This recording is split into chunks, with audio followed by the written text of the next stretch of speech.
The Decameron by Bocaccio. Here begins the book called Decameron, also known as Prince Galeotto, which contains 100 stories told in 10 days by 7 ladies and 3 young men.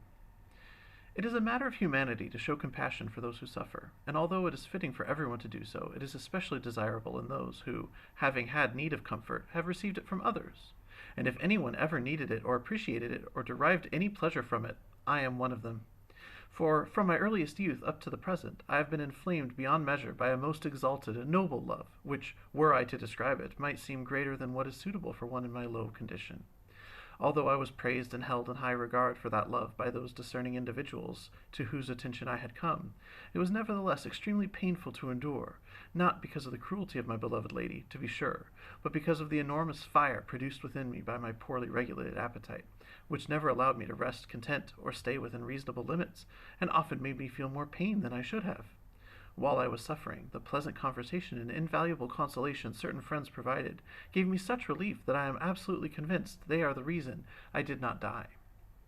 But as it pleased him who is infinite and who has decreed by immutable law that all earthly things must come to an end, my love abated in the course of time of its own accord, although it had been more fervent than any other and could not be altered or extinguished by the force of reason or counsel or public shame or the harm it might cause. At present, love has left in my mind only the pleasurable feeling that it normally gives to those who refrain from sailing on its deepest seas.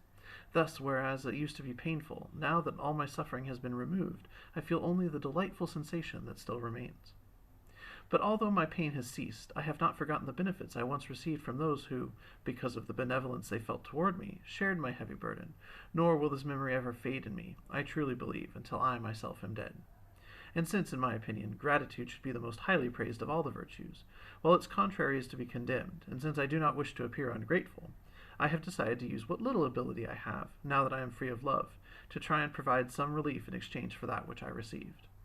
And if I cannot provide it for those who aided me, since they, thanks to their intelligence or their good luck, do not require it, I will offer it to those who do. For, however slight my support, or comfort if you prefer, might be to the needy, I nevertheless feel that it should be directed where it is more in demand, for there it will be more helpful and more appreciated. Who will deny that it is much more fitting to give this aid, however inadequate, to charming women than to men? Out of fear and shame, women keep the flames of love hidden within their delicate breasts, and as everyone knows who has had this experience, such fires have much greater force than those that burn out in the open. Restrained by the desires, whims, and commands of their fathers, mothers, brothers, and husbands, most of the time women remain pent up within the narrow confines of their rooms, and as they sit there in apparent idleness, both yearning and not yearning at the same time, the varied thoughts they mull over in their minds cannot always be happy ones. And if, because of those thoughts, a fit of melancholy brought on by their burning desire should take possession of their minds, it will inevitably remain there, causing them great pain, unless it is removed by new interests. Finally, women's powers of endurance are simply less than those of men. As we plainly see, this is not what happens to men who are in love. Should melancholy or burdensome thoughts affect them, they have many ways to alleviate or remove them, for, if they wish, they never lack opportunities to get out of the house where they can see and hear all sorts of things going on, and where they can hawk, hunt, or fish, go riding or gamble, or just attend to their business affairs. Each of these activities has the power to occupy a man's mind either wholly or in part, and to free it from painful thoughts, at least for a while, and after which, one way or the other, either he will find consolation or the pain will subside.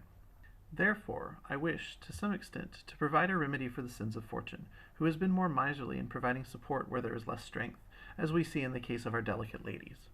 And so I offer here a succor and refuge to those who are in love, whereas for those who are not, they can just make do with their needles, their spindles, and their wool winders. My plan is to recount 100 stories, or fables, or parables, or histories, or whatever you wish to call them. They were told over 10 days, as will be seen, by an honorable company made up of 7 ladies and 3 young men, who came together during the time of recent plague that was responsible for so many deaths. I will also include some little songs sung for their delight by the ladies I mentioned. In the stories you will see many cases of love, both pleasing and harsh, as well as other adventures which took place both in ancient and modern times. In reading them, the ladies of whom I have been speaking will be able to derive not only pleasure from the entertaining material they contain, but useful advice as well. For the stories will teach them how to recognize what they should avoid, and likewise what they should pursue. And I believe that as they read them, their suffering could come to an end. Should this occur, and may God grant that it should, let them thank love, who, in freeing me from his bonds, has granted me the ability to attend to their pleasures. Day 1. Introduction. Here begins the first day of the Decameron, in which the author explains how it came about that the individuals, who will soon make their appearance, were induced to come together in order to converse with one another, and how, under the rule of Pomponea, they began to speak on whatever topic each one finds most agreeable.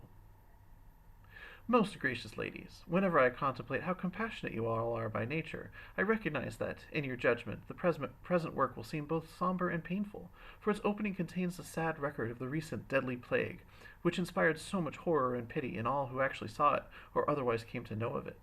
But I do not want you to be afraid of reading beyond this introduction, as though you would always be going forward amid continual sighs and tears. You will be affected by this horrific beginning no differently than travelers are by a steep and rugged mountain, for beyond it there lies a most beautiful and delightful plain, which will supply them with pleasure that matches the difficulty of both their ascent and their descent. And thus, just as happiness at its limit turns to sadness, so misery is ended by the joy that follows it. This brief pain, I call it brief because it is contained in just a few words, will be quickly followed by the sweetness and pleasure that I have just promised you, and that such a beginning would not, perhaps, have led you to expect, had I not explained what is about to happen. And truly, if in all honesty I could have led you where I want to go by any route other than by such a difficult path as this one will be, I would have done so gladly. But because, without recalling these events, I could not explain the origins of the things you will read about later on, I have been forced, by necessity as it were, to write it all down. Let me say, then, that 1,348 years had passed since the fruitful incarnation of the Son of God, when the deadly plague arrived in the noble city of Florence, the most beautiful in any of Italy. Whether it descended on us mortals through the influence of the heavenly bodies, or was sent down by God in his righteous anger to chastise us because of our wickedness, it had begun some years before in the east, where it deprived countless beings of their lives before it headed to the west, spreading ever greater misery as it moved relentlessly from place to place. Against it all human wisdom and foresight were useless. Vast quantities of refuse were removed from the city by officials charged with this function. The sick were not allowed inside the walls, and numerous instructions were disseminated for the preservation of health, but all to no avail. Nor were the humble supplications made to God by the pious, not just once but many times, whether in organized processions or in any other ways, any more effective. For practically from the start of spring of the year we mentioned above, the plague began producing its sad effects in terrifying and extraordinary manner. It did not operate as it had done in the East, where if anyone bled through the nose, it was a clear sign of inevitable death. Instead, at its onset, in men and women alike, certain swellings would develop in the groin or under the armpits, some of which would grow to like an ordinary apple and others like an egg, some larger, some smaller. The common people called them gavaccioli, and within a brief space of time these deadly, so-called gavoccioli, would begin to spread from the two areas already mentioned and would appear at random over the rest of the body. Then the symptoms of the disease began to change, and many people discovered black or livid blotches on their arms, thighs, and every other part of their bodies, sometimes large and widely scattered, at other times tiny and close together. For whoever contracted them, these spots were a most certain sign of impending death, just as the gavoccioli had been earlier, and still continued to be. Against these maladies, the advice of doctors and the power of medicine appeared useless and unavailing. Perhaps the nature of the disease was such that no remedy was possible, or the problem lay with those who were treating it, for their number, which had become enormous, included not just qualified doctors, but women as well as men who had never had any training in medicine, and since none of them had any idea what was causing the disease, they could hardly prescribe an appropriate remedy for it. Thus, not only were very few people cured, but in almost every case death occurred within 3 days after the appearance of the signs we have described, sometimes sooner, sometimes later, and usually without fever or any other complication. Moreover, what made this pestilence all the more virulent was that it was spread by the slightest contact between the sick and the healthy, just as a fire will catch dry or oily materials when they are placed right beside it. In fact, this evil went even further, for not only did it infect those who merely talked to or spent any time with the sick, but it also appeared to transfer the disease to anyone who merely touched the clothes or other objects that had been handled or used by those who were its victims.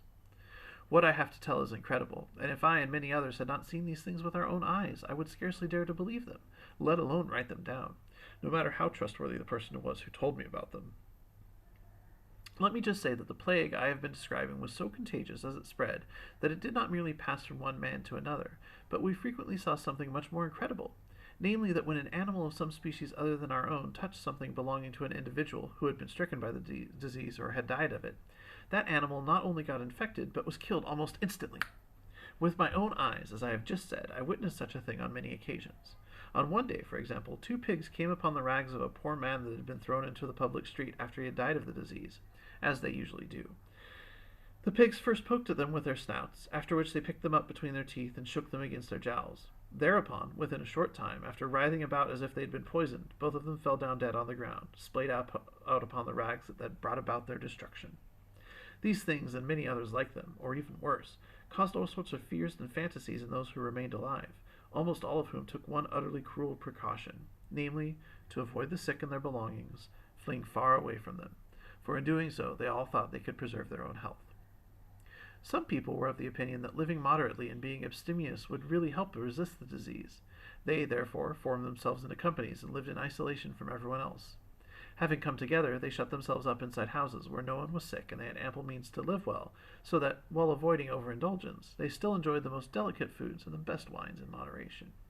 They would not speak with anyone from outside, nor did they want to hear any news about the dead and the dying, and instead they passed their time playing music and enjoying whatever other amusements they could devise. Others, holding the contrary opinion, maintained that the surest medicine for such an evil disease was to drink heavily, enjoy life's pleasures, and go about singing and having fun, satisfying their appetites by any means available, while laughing at everything and turning whatever happened into a joke. Moreover, they practiced what they preached to the best of their ability, for they went from one tavern to another, drinking to excess both day and night. They did their drinking more freely in private homes, however, provided that they found something there to enjoy, or that held out the promise of pleasure. Some places were easy to find, because people, feeling as though their days were numbered, had not just abandoned themselves, but all of their possessions too. Most houses had thus become common property, and any stranger who happened upon them could treat them as if he were their rightful owner. And yet, while these people behaved like wild animals, they always took great care to avoid any contact at all with the sick. In the midst of so much affliction and misery in our city, the respect for the reverend authority of the laws, both divine and human, had declined to just about the vanishing point, for, like everyone else, their officers and executors, who were not dead or sick themselves, had so few personnel that they could not fulfill their duties. Thus people felt free to behave however they liked. There were many others who took a middle course between the two already mentioned, neither restricting their diet so much as the first, nor letting themselves go in drinking and other forms of dissipation so much as the second, but doing just enough to satisfy their appetites. Instead of shutting themselves up, they went about, some carrying flowers in their hands, others with sweet-smelling herbs, and yet others with various kinds of spices. They would repeatedly hold these things up to their noses, for they thought the best course was to fortify the brain with such odors against the stinking air that seemed to be saturated with the stench of dead bodies and disease and medicine. Others, choosing what may have been the safer alternative, cruelly maintained that no medicine was better or more effective against the plague than flight. Convinced by this argument, and caring for nothing but themselves, a large number of both men and women abandoned their own city, their own homes, their relatives, their properties and possessions, and headed for the countryside, either that lying around Florence, or, better still, that which was further away. It was as if they thought that God's wrath, once provoked, did not aim to punish men's iniquities with the plague wherever it might find them, but would strike down only those found inside the walls of their city. Or perhaps they simply concluded that no one in Florence would survive, and that the city's last hour had come. Of the people holding these varied opinions, not all of them died, but by the same token, not all of them survived. On the contrary, many proponents of each view got sick here, there, and everywhere. Moreover, since they themselves, when they were well, had set the example for those who were not yet infected, they too were almost completely abandoned by everyone as they languished away. And leaving aside the fact that the citizens avoided one another, that almost no one took care of his neighbors, and that relatives visited one another infrequently, if ever, and always kept their distance, the tribulation of the plague had put such a fear into the hearts of men and women that brothers abandoned their brothers, uncles their nephews, sisters their brothers, and very often wives their husbands. In fact, what is even worse, while almost unbelievable, is that fathers and mothers refused to tend to their children and take care of them, treating them as if they belonged to somebody else. Consequently, the countless numbers of people who got sick, both men and women, had to depend for help either on the charity of the few friends they had who were still around, or on the greed of their servants, who would only work for high salaries out of all proportion to the services they provided. For all that, though, there were few servants to be found, and those few tended to be men and women of limited intelligence, most of whom, not trained for such duties, did little more than hand sick people the few things they asked for or watch over them as they died. And yet, while performing these services, they themselves often lost their lives, along with their wages. As a result of the abandonment of the sick by neighbors, friends, and family, and in light of the scarcity of servants, there arose a practice hardly ever heard of before, whereby, when a woman fell ill, no matter how attractive or beautiful or noble, she did not object to having a man as one of her attendants, whether he was young or not. Indeed, if her infirmity made it necessary, she experienced no more shame in showing him every part of her body than she would have felt with a woman, which was the reason why those women who were cured which was the reason why those women who were cured were perhaps less chaste in the period that followed.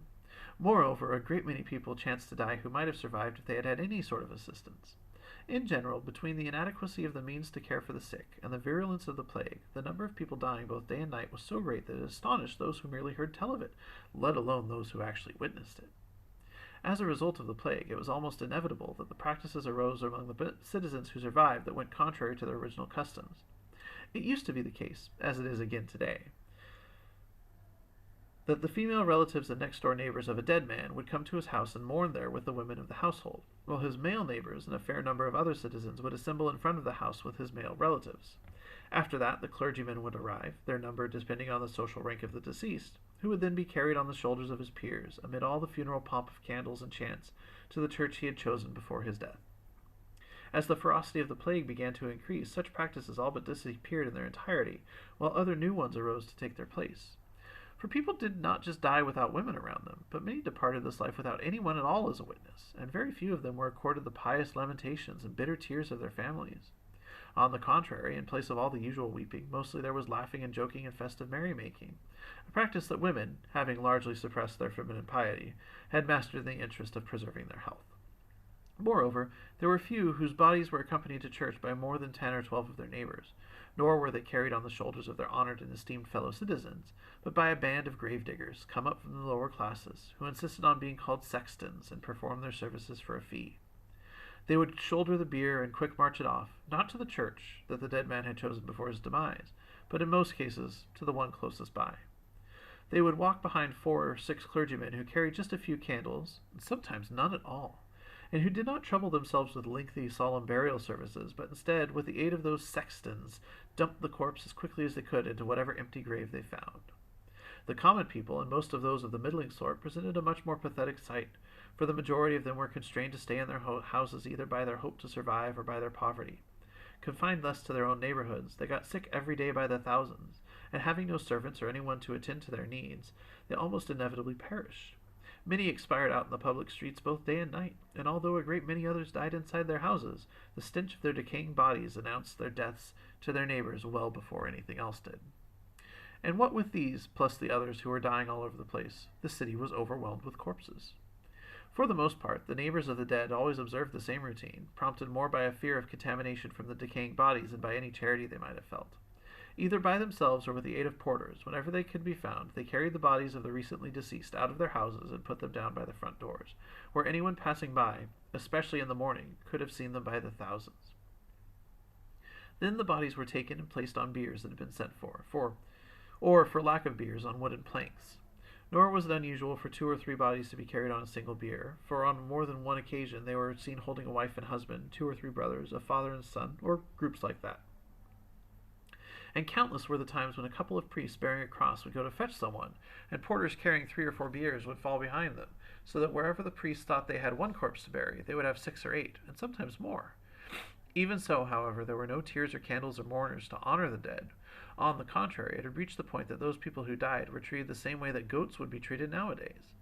Thus it is quite clear that things which the natural course of events, with its small, infrequent blows, could never teach the wise to bear with patience, the immensity of this calamity made even simple people regard with indifference. There was not enough consecrated ground to bury the enormous number of corpses that were being brought to church every day, at almost every hour, especially if they were going to continue the ancient custom of giving each one its own plot. So when all the graves were full, enormous trenches were dug in the cemeteries of the churches, into which the new arrivals were put by the hundreds, stowed layer upon layer like merchandise in ships, each one covered with a little earth, until the top of the trench was reached. But rather than go on recalling in elaborate detail all the miseries we experienced in the city, let me just add that the baleful wind blowing through it in no way spared the surrounding countryside. The fortified towns there fared just like the city, though on a smaller scale, and in the scattered villages and farms, the poor, wretched peasants and their families died at all hours of the day and night. Without the aid of doctors or help from servants, they would expire along the roads and in their tilled fields and in their homes, dying more like animals than human beings. They, too, became as apathetic in their ways as the city dwellers were, neglecting their property and ignoring the work they had to do. Indeed, since they thought every day was going to be their last, they consumed what they already had on hand, neglecting what they might get in their future from their animals and fields and all their past labors. Thus it came about that oxen, asses, sheep, goats, pigs, chickens, and even dogs who were so loyal to men were driven from their homes and left to roam freely through the fields in which the wheat had not even been reaped, let alone gathered in. Nevertheless, many of the animals, as if they were rational beings, would eat well there during the day and then return home full at night, needing no shepherd to guide them. To leave the countryside and return to the city, what more can be said except that the cruelty of the heavens, and perhaps, in some measure, that of men too, was so great and so malevolent that from March to the following July, between the fury of the pestilence and the fact that many of the sick were poorly cared for or abandoned in their need because of the fears of those who were healthy, it has been reliably calculated that more than 100,000 human beings were deprived of their lives within the walls of the city of Florence, although, before the outbreak of the plague, perhaps no one would have thought it contained so many. Oh, how many great palaces, beautiful houses, and noble dwellings, once filled with lords and ladies and their retainers, were emptied of all their inhabitants, down to the last serving boy! Oh, how many famous families, how many vast estates, how many notable fortunes were left without a legitimate heir! How many valiant men, how many beautiful women, how many lovely youths whom Galen, Hippocrates, and I'm going to butcher this one, Aesculapius, not to mention others, would have judged perfectly healthy, dined in the morning with their families, companions, and friends, only to have supper that evening with their ancestors in the next world. Since my own grief will be increased if I continue to meditate any longer on so much misery, I want to pass over what I can suitably omit and tell what happened one Tuesday morning while our city was in these straits and has been practically deserted. As I later learned from a trustworthy person, 7 young women, who had just attended divine services and who, in keeping with the requirements of the times, were dressed in mourning attire, found themselves in the venerable church of Santa Maria Novella, which was otherwise almost empty. Each one was friend, neighbor, or relative of one of the others. None had reached her 28th year, or was under 18, and all were intelligent, well-born, attractive, and graced with fine manners and marvelous honesty. I would tell you their real names, but there is a good reason that prevents me from doing so, which is that I do not want any of them to feel shame in the future because of the ensuing stories, which they either listened to or told themselves. For the rules concerning pleasure, which are strict today, were then, for reasons I've already given, very lax, not just for women of their age, but even for those who are much older. Nor do I wish to supply the envious, who are ready to censure the most praiseworthy life, with material that might allow them to denigrate the honesty of these worthy ladies in any way by means of their filthy gossip. However, so that what each one said may be understood without confusion, I intend to identify them by means of names that are either wholly or partially adapted to their characters. We shall call the first of them, who is also the oldest, Pompinea, and the second Fiammetta, the third and fourth Filomena and Emilia. Then let us say that the fifth is Lauretta, and the sixth Naifile, and to the last, not without reason, we give the name Elisa. By chance, rather than some prior agreement, they had all come together in one part of the church and were sitting down more or less in a circle. After finishing their prayers, they heaved a deep sigh and began talking amongst themselves about the terrible times they were going through. After a while, when all the others had fallen silent, Pompinea began to speak as follows. My dear ladies, we have all heard many times that there is no harm in exercising our rights in an honest way. Now, every person on earth has a natural right to maintain, preserve, and defend his life to the best of his ability. In fact, the proof that we all take this for granted is that men are adjudged innocent if they sometimes kill others in self-defense.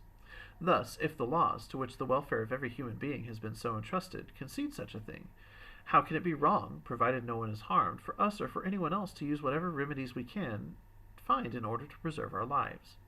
When I pause to consider what we might have been doing this morning, as well as on previous mornings, and when I think about the subjects we have discussed and what we have had to say about them, I realize, just as you must realize too, that each of us fears for her life.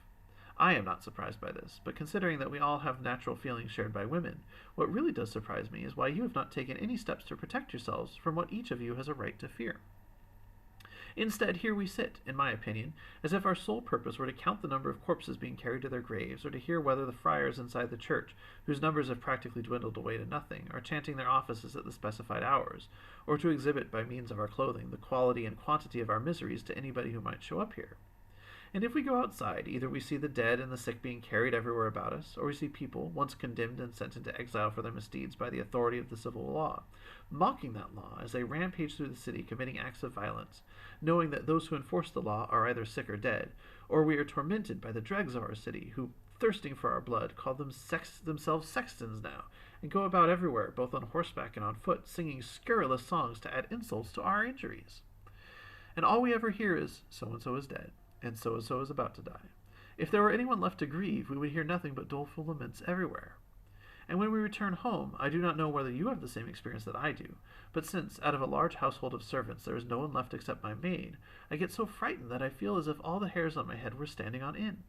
And what terrifies me even more is that whenever I go into the house, wherever I pause for a moment, I see shades of those who have passed away, and their faces are not the ones I was used to, but they have strange, horrible expressions on them that comes from who knows where. For these reasons, whether I'm here or outside or in my house, I'm always anxious, and all the more so because it seems to me that there is no one possessing sufficient means and having some place to go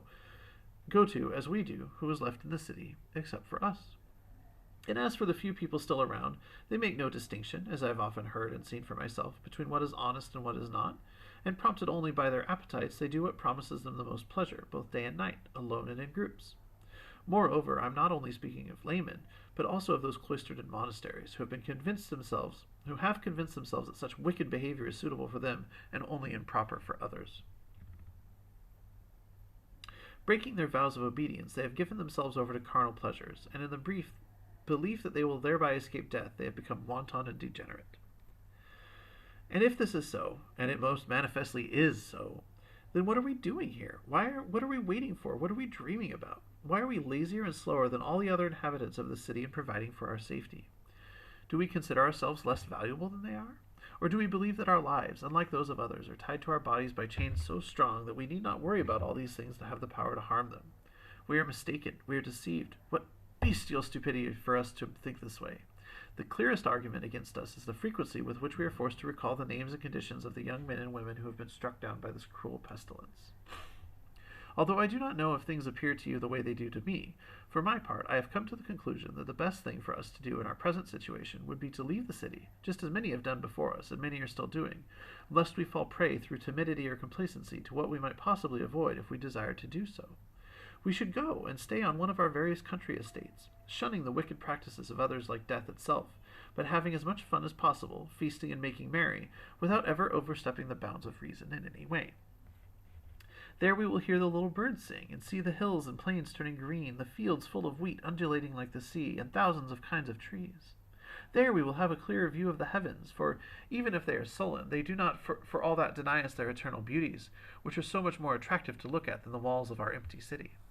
Moreover, the air is much fresher in the country, the necessities of life are more abundant, and the number of difficulties to contend with is smaller. Although the peasants are dying there in the same way that the city dwellers are here, our distress will be lessened if only because the houses and the people are fewer and farther between. Besides, if I am right, we will not be abandoning anyone here. Rather, we can truly say that we are the ones who have been abandoned, for our relatives, by dying or fleeing from death, have left us alone in the midst of this great affliction, as if we were no kin of theirs. Nor will anyone reproach us if we adopt this plan, whereas if we do not, we will be facing sorrow and grief and possibly death itself. Consequently, if you please, I think it would be a good idea for us to do what I suggest, taking our maidservants with us and having everything we need sent after. We can live in one place today and another tomorrow, pursuing whatever pleasures and amusements the present times offer. And if death does not claim us before then, let us go on living this way until such time as we perceive the end that heaven has decreed for these events. Just remember that it is no less unseemly for us to go away and thus preserve our honor than for the great majority of the others to stay here and lose theirs. Having listened to Pomponea, the other women not only applauded her advice, but were so eager to take it that they were already beginning to work out the details amongst themselves, as though they were going to get right up out of their seats and set off at once. But Philomena, who was very prudent, declared, "Ladies, although what Pomponea has argued is very well said, that is no reason for us to rush into it, as you seem to want to do. Remember, we are all women, and every one of us is sufficiently adult to recognize how women, when left themselves in a group, can be quite irrational, and how, without a man to look after them, they can be terribly disorganized. Since we are fickle, quarrelsome, suspicious, weak, and fearful, I am really worried that if we take no guide along with us other than ourselves, this company will fall apart much more quickly and with much less credit to ourselves than would otherwise be the case. We would be well advised to deal with this problem before we start." "It is certainly true," said Alyssa, "that man is the head of woman, and without a man to guide us, only rarely does anything we do accord us praise. But how are we to get a hold of these men? As we all know, the majority of our male relatives are dead, and others who remain alive not only have no idea where we are, but are fleeing in scattered little groups from exactly the same thing we seek to avoid ourselves. Nor would it be seemly for us to take up with those who are not of our kin. Therefore, if self-preservation is the purpose of our flight, we must find a way to arrange things so that no matter where we go in quest of fun and relaxation, trouble and scandal do not follow us there. The ladies were engaged in their discussion, when lo and behold, who should come into the church but 3 young men, though none so young as to be under 25, in whom neither the horrors of the times, nor the loss of friends and relatives, nor fear for their own lives had been able to cool down, let alone extinguish, the love they felt. The first was named Panfilo, the second Philostrato, and the last Dioneo, all of them very pleasant and well bred. In the midst of all this turbulence, they were seeking the solace, sweet beyond measure, of catching a glimpse of the ladies they loved, all 3 of whom just so happened to be among the 7 previously mentioned, while several of the others were close relatives of one or another of the men. No sooner did they catch sight of the ladies than the ladies caught sight of them, whereupon Pompinea smiled and began. Look how fortune favors us right from the start, in placing before us 3 discreet and worthy young men who will gladly guide us and serve us if we are not too proud to ask them to do so. Nay, Phile's entire face had turned scarlet with embarrassment because she was the object of one of the youth's affections. Pompinea, for the love of God, she said, be careful about what you are saying. I know for certain that nothing but good can be said of any one of them, and I believe they are more than competent to carry out this task. I also think they would provide good, honest company, not only for us, but for many women more beautiful and finer than we are. But since it is perfectly obvious that they are in love with some of us here, I'm afraid that if we take them with us, through no fault of theirs or our own, we would be exposed to censure and disgrace. That really does not matter in the least, said Philomena. If I live like an honest woman and my conscience is clear, let people say what they like to the contrary, for God and truth will take up arms on my behalf. Now, if only they were disposed to accompany us, then we could truly claim, as Pompinea has said, that fortune favors our plan.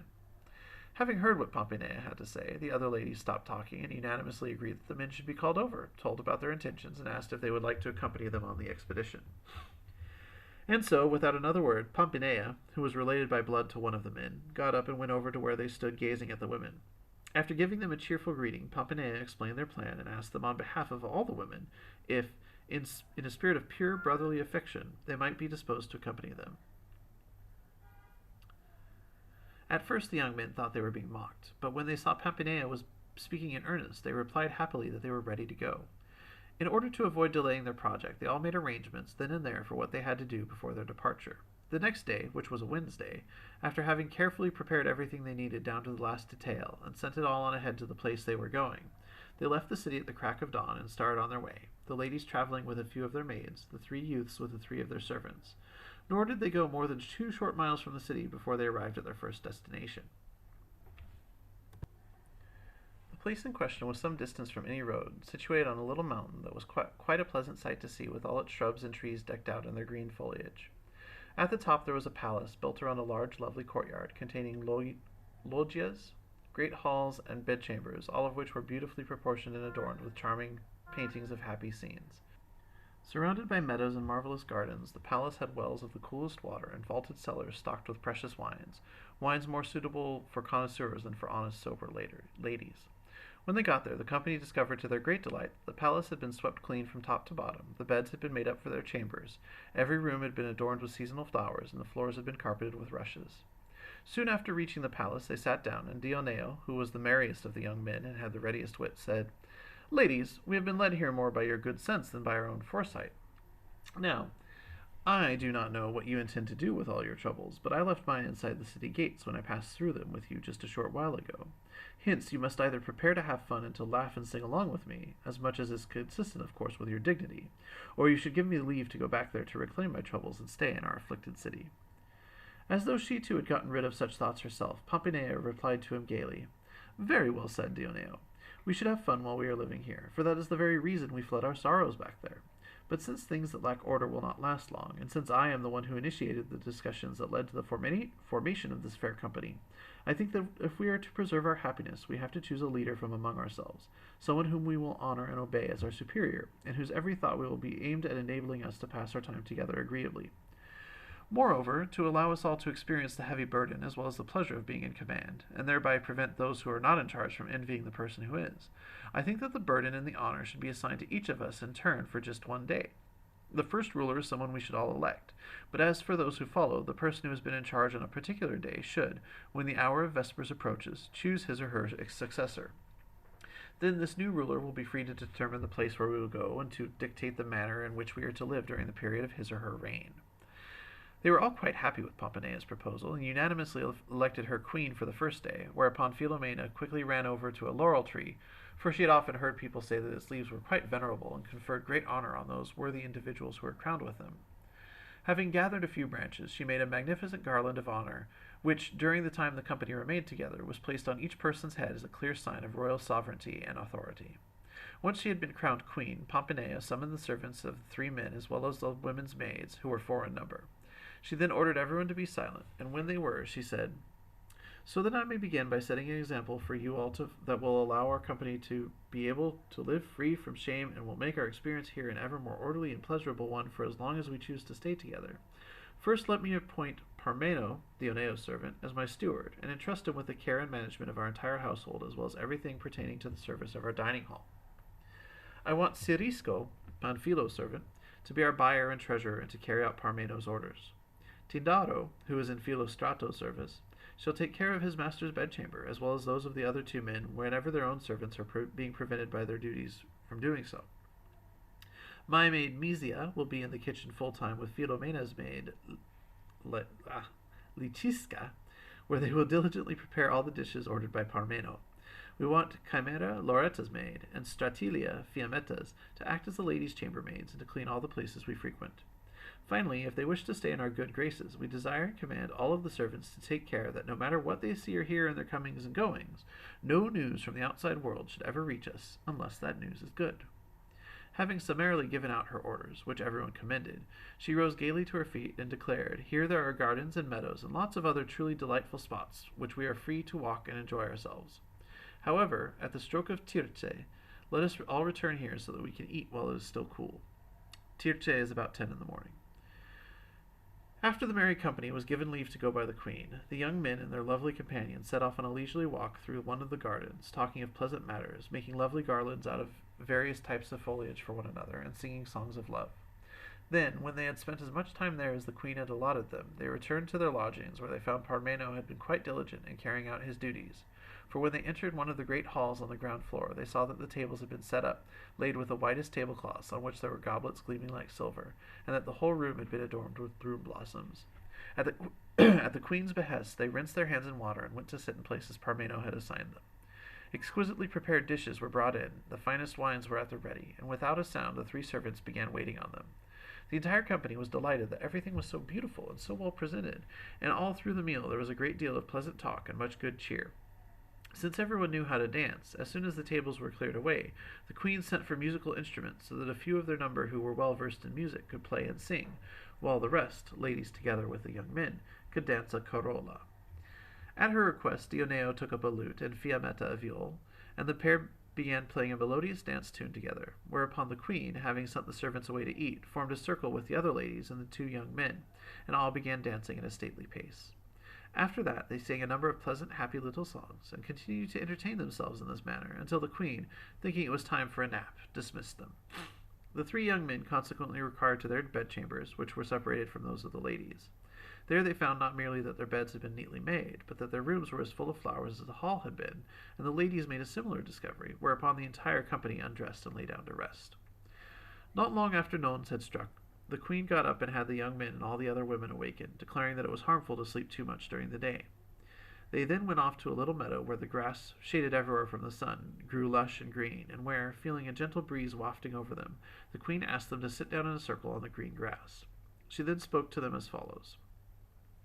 "As you can see, the sun is high, the heat is intense, and nothing can be heard but the cicadas up in the olive trees. To take a walk and go somewhere else right now would be the height of folly, since it is so lovely and cool here, and besides, as you can see, there are boards set up for backgammon and chess.